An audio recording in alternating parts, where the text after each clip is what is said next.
I want to talk about the Phoenix Suns. They're currently 19 and 18. They're ninth in the Western Conference and came off of two back-to-back losses. One against the Memphis Grizzlies without Ja Morant.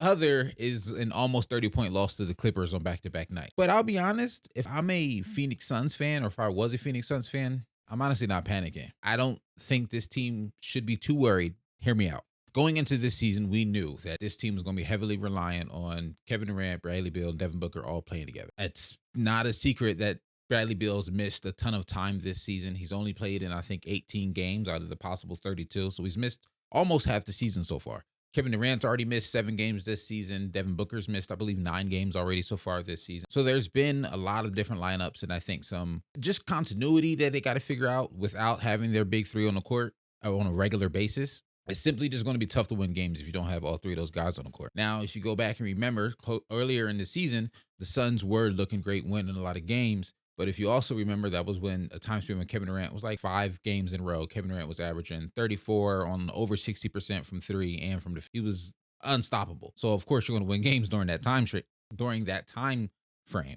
Interestingly enough, to me at least, I think the group that's struggling the most from Beal being in and out of the lineup and Booker and Durant missing some time. Those three guys, I think honestly they'll figure it out just because they're that good, especially Beal and Durant. Booker and Durant, especially those two. I think they're just good enough to figure it out regardless of who's on the court with them.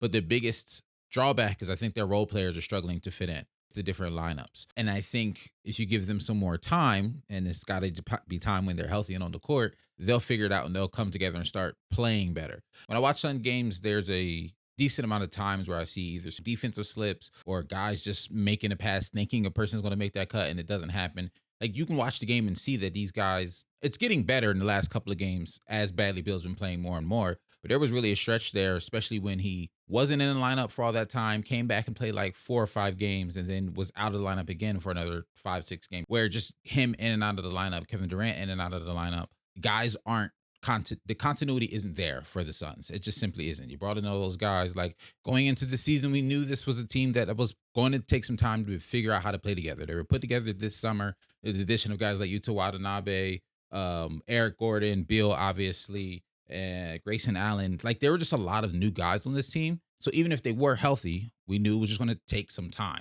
And when I watch the Phoenix Suns, when I think about the Phoenix Suns, it reminds me a lot of how we treated the Clippers over the last about 2-month time span. When James Harden was first traded there, they went on that 5-game losing streaks. The offense didn't look good. The defense didn't look good. Everyone was like, yo, this team looks horrible. This was a mistake of a trade. Clippers got fleeced. Like Twitter was going crazy.